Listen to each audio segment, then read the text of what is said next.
जय हिंद साथियों, नमस्कार। एक बार फिर से आप सभी का हार्दिक स्वागत है। जीएस साइक्लोन एक कदम सफलता की ओर आर प्रीलिम्स आपका है 2024 में। और ये जो आपका एग्जाम है संभवतः उम्मीद है कि जुलाई अगस्त में आपका हो सकता है ना। इसी परीक्षा को ध्यान में रखकर एक महत्वपूर्ण सीरीज चल रही है जो कि स्पेशली जनरल स्टडी की होगी। और आज आपका होगा सामान्य अध्ययन प्रैक्टिस सीरीज नंबर आपका 5 होगा। उम्मीद है कि आप सभी लोग अच्छे से होंगे। चैनल पे पहली बार आए हैं, चैनल को सब्सक्राइब कर दीजिएगा। बेल आइकन को प्रेस करके नोटिफिकेशन बेल को आप क्लिक कर दीजिए, क्योंकि ऐसे ही प्रतियोगी परीक्षाओं की दृष्टि से जो महत्वपूर्ण वीडियो होते हैं मैं आपको प्रोवाइड करता रहता हूं। और जो अगला वीडियो मैं आपको प्रोवाइड करूंगा उसकी नोटिफिकेशन आपको मिल सके, है ना। आइए शुभारंभ करते हैं आज के इस सेशन का। देखिए, दिया गया है अखिल भारतीय ट्रेड यूनियन कांग्रेस के प्रथम अध्यक्ष कौन थे, आपसे पूछा गया है। दीवान चमन लाल है, लाला लाजपत राय, स्वामी सहजानंद या फिर आचार्य नरेंद्र देव। अखिल भारतीय ट्रेड यूनियन कांग्रेस के प्रथम अध्यक्ष कौन थे? तो इस प्रश्न का जो सही उत्तर है ऑप्शन यहाँ पे हो जाएगा आपका बी, है ना, लाला लाजपत राय, जिन्हें कि पंजाब केसरी के नाम से भी जाना जाता है। इन्होंने 1928 ईस्वी में साइमन कमीशन का विरोध किया था और इनके सिर पे जो लाठी से प्रहार किया गया, इनकी मृत्यु हो गई थी। लाला लाजपत राय, देखिए, भारत में जो है दो विचारधाराएं आपकी थी। एक तो आपकी ऐसी विचारधारा जो कि अहिंसात्मक प्रवृत्ति की थी, जिसको आप कह सकते हैं नरम पंथ, है ना। नरम पंथ जैसे आपका फिरोज शाह मेहता हो गए, दादा भाई नौरोजी हो गए, जो आपके विमर्श बनर्जी आपके हो गए, ये सब क्या थे? अहिंसात्मक प्रवृत्ति के थे। एक विचारधारा आपकी ऐसी भी थी जिनका मानना ये था कि बिना हिंसा किए या बिना हथियार उठाए जो है भारत में स्वतंत्रता प्राप्ति संभव नहीं है। और उसी में तीन आपके आते हैं, लाल, बाल और पाल, यानी लाला लाजपत राय, विपिन चंद्र पाल और आपके बाल गंगाधर तिलक। तो ये लाला लाजपत राय जो हैं, इन्होंने एक पुस्तक लिखी थी, बहुत ही ज़्यादा इंपॉर्टेंट पूछी जाती है, अनहैप्पी इंडिया। फिलहाल प्रश्न का उत्तर अखिल भारतीय ट्रेड यूनियन कांग्रेस के प्रथम अध्यक्ष कौन थे? तो लाला लाजपत राय आपका उत्तर यहाँ पे सही हो जाएगा। प्रश्न संख्या अगर हम यहाँ पे 2 की बात करें तो यहाँ पे दिया गया कि किस आंदोलन के दौरान गांधी जी के नाम के आगे महात्मा शब्द को जोड़ा गया था। रॉलेट एक्ट के सत्याग्रह के दौरान दिया है, खिलाफत आंदोलन के दौरान दिया गया है, चंपारण सत्याग्रह के दौरान आपका दिया गया है और खेड़ा सत्याग्रह के दौरान दिया गया है। किस आंदोलन के दौरान जो है महात्मा शब्द जोड़ा गया था? तो इस प्रश्न का जो सही उत्तर आपका हो जाएगा ऑप्शन यहाँ पे सी हो जाएगा। 1917 में आपका चंपारण सत्याग्रह हुआ था, और ये इनका पहला सत्याग्रह था। ये भी आपसे पूछा जाता है। इसी आंदोलन के दौरान जो है रविंद्रनाथ टैगोर के द्वारा इन्हें महात्मा शब्द की उपाधि दी गई थी। चलिएगा, आज के प्रश्न सेशन का तीसरा क्वेश्चन जो आपके लिए है, दिया गया है कि गोल्डन शेक हैंड योजना का संबंध किससे है? अति विशिष्ट व्यक्तियों को सम्मानित करने से, मंगलमय समुद्र यात्रा से, स्वैच्छिक सेवानिवृत्ति से या विशिष्ट महिलाओं के सम्मान से।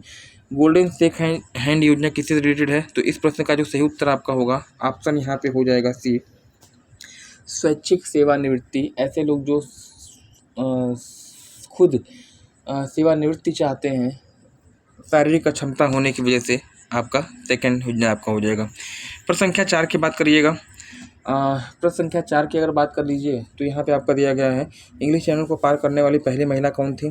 गीता चंद्र, CN जानकी, तर्जनी वकील और श्रीमती आरती साहा। इस प्रश्न का जो सही उत्तर होगा ऑप्शन सी आपका हो जाएगा, इंग्लिश चैनल को पार करने वाली पहली भारतीय महिला आरती साहा। और अगर पहली विकलांग महिला पूछता जो इंग्लिश चैनल को पार करने वाली पहली भारतीय विकलांग महिला थी, तो उस समय आपका उत्तर क्या हो जाता है? ऑप्शन बी, यानी CN जानकी आपका हो जाता है ना। चलिएगा, प्रश्न संख्या 5 की अगर बात कर लीजिएगा तो यहाँ पे आपका दिया गया है, फान नामक स्थानीय हवा किस पर्वतीय क्षेत्र में प्रवाहित होती है? किस पर्वतीय भाग में प्रवाहित होती है आपसे पूछा गया है। आल्प्स पर्वत है, ग्रेट डिवाइडिंग रेंज है, राकीज पर्वतमाला है और इंडीज पर्वतमाला है। फान नामक स्थानीय हवा कहाँ प्रवाहित होती है आपसे पूछा गया है। इस प्रश्न का जो सही उत्तर होगा, देखिए, पहले मैं इस प्रश्न को कर दूँ इसका एक्सप्लेनेशन, और उसके बाद जो है चर्चा की जाएगी अन्य विकल्पों पे। फान नामक स्थानीय हवा की बात पूछी गई है, कहाँ पे ये प्रवाहित होती है? तो बता दीजिएगा। फान कहाँ प्रवाहित हो? यूरोप महाद्वीप में, फ्रांस, स्विट्जरलैंड का क्षेत्र है। और अगर पर्वत की बात करते हैं तो ऑप्शन ए यहाँ पे हो जाएगा आपका राइट, है ना। आल्प्स पर्वतीय क्षेत्र में प्रवाहित होती है और यह जो हवा है अंगूर की खेती के लिए क्या है? लाभदायक होती है। ये तो प्रश्न का उत्तर हो गया। अच्छा, राकी पर्वतमाला की बात करिएगा। राकी पर्वतमाला कहाँ पे है? उत्तरी अमेरिका महाद्वीप में। विश्व की दूसरी सबसे लंबी पर्वतमाला, राकी पर्वत की सबसे ऊंची पर्वत चोटी अगर आपसे पूछ दे, माउंट एल्बर्ट बताइएगा, है ना। राकी पर्वत पे कौन सी हवा प्रवाहित होती है? चिनूक, है ना। राकी पर्वत पर कौन सी स्थानीय हवा प्रवाहित होती है? तो आप बताइएगा चिनूक। और चिनूक कैसी पवन है? तो आप बताएंगे हिमभक्षी पवन, मतलब कह लीजिएगा गर्म पवन है, और गर्मी की वजह से हिम क्या होती है? पिघलती है, इसीलिए इसको आप क्या कहते हैं? हिमभक्षी पवन कहते हैं। इंडीज पर्वत दक्षिण अमेरिका महाद्वीप में है। इंडीज की सबसे ऊंची पर्वत चोटी अगर आपसे पूछ दिया जाए तो आपका माउंट एकांकागुआ हो जाएगा। ग्रेट डिवाइडिंग रेंज किस महाद्वीप में है? तो आप बताएंगे ऑस्ट्रेलिया में। कमेंट सेक्शन में कमेंट करिएगा ग्रेट डिवाइडिंग रेंज की सबसे ऊंची पर्वत चोटी का नाम, है ना। प्रश्न संख्या अगर 6 की बात कर लीजिएगा तो यहाँ पे आपका दिया गया है सूनहर किन दो झीलों को जोड़ती है? सूनहर किन दो झीलों को जोड़ती है? और मुझे पूरा विश्वास है कि इस प्रश्न का उत्तर मेरे विद्यार्थी तो गलत नहीं करने वाले हैं। क्या क्या दिया है? ईरी झील और ओंटारियो झील, सुपीरियर झील और मिशिगन झील, सुपीरियर झील और ह्यूरॉन झील, या फिर मिशिगन झील ओंटारियो झील। सूनहर किन दो झीलों के बीच में है? इस प्रश्न का जो सही उत्तर होगा, सुपीरियर को जोड़ती है किससे? ह्यूरॉन से। तो ऑप्शन सी आपका यहाँ पे हो जाएगा राइट, है ना। लगभग आधा हिस्सा हमने कंप्लीट कर लिया है। चैनल पे पहली बार अगर आप आए हैं, चैनल सब्सक्राइब कर लीजिएगा, क्योंकि ऐसे ही प्रतियोगी परीक्षाओं की दृष्टि से महत्वपूर्ण कंटेंट मैं आपको प्रोवाइड करता रहता हूँ। सुपीरियर झील विश्व की सबसे बड़ी मीठे पानी की झील है, ये याद रखिएगा। मिशिगन एकमात्र झील जो कि पूरी तरह से अमेरिका में स्थित है। महान झील प्रदेश का ये पोर्शन होगा, है ना। प्रश्न संख्या अगर हम यहाँ पे बात कर लें 7 की, तो यहाँ पे दिया गया है कि निम्नलिखित में से किसे बाल्टिक सागर की कुंजी भी कहा जाता है? किसे बाल्टिक सागर की कुंजी भी कहा जाता है? जिब्राल्टर जल संधि है, बोनिफेसिया है, सूनहर है, या फिर कील नहर है? देखिए बाल्टिक सागर की कुंजी ऑप्शन डी यहाँ पे हो जाएगा राइट, है ना। ऑप्शन डी आपका होगा राइट। कील नहर आपका जोड़ती है किससे? तो आप बताएंगे किससे जोड़ती है कील नहर? आपका कील नहर जोड़ती किसको है? तो ये जोड़ेगी आपका बाल्टिक सागर को जोड़ती है उत्तरी सागर से, है ना। अच्छा, इसके बाद अगर आइएगा सूनहर किसको जोड़ती है? अभी मैंने आपको बताया सुपीरियर को ह्यूरॉन से जोड़ेगी। जिब्राल्टर जल संधि आपकी इंपॉर्टेंट होगी। जिब्राल्टर की अगर बात कर लीजिएगा तो यह जल संधि अफ्रीका और यूरोप महाद्वीप के बीच में है। भूमध्य सागर को अटलांटिक महासागर से जोड़ती है, और इसी जिब्राल्टर को जो है आप क्या कहते हैं? तो बता दीजिएगा। भूमध्य सागर की कुंजी के नाम से इसको जानते हैं।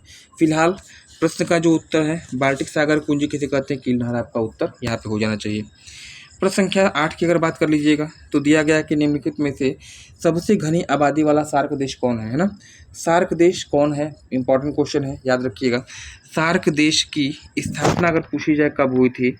1985, और इसका मुख्यालय कहाँ पे है? काठमांडू में, है ना।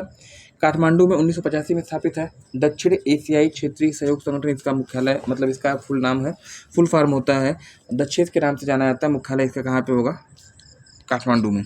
पूछा गया है सबसे घनी आबादी वाला सार्क देश कौन है? ऑप्शन सी यहाँ पे आपका हो जाना चाहिए राइट। यहाँ पे बांग्लादेश आपका राइट हो जाएगा।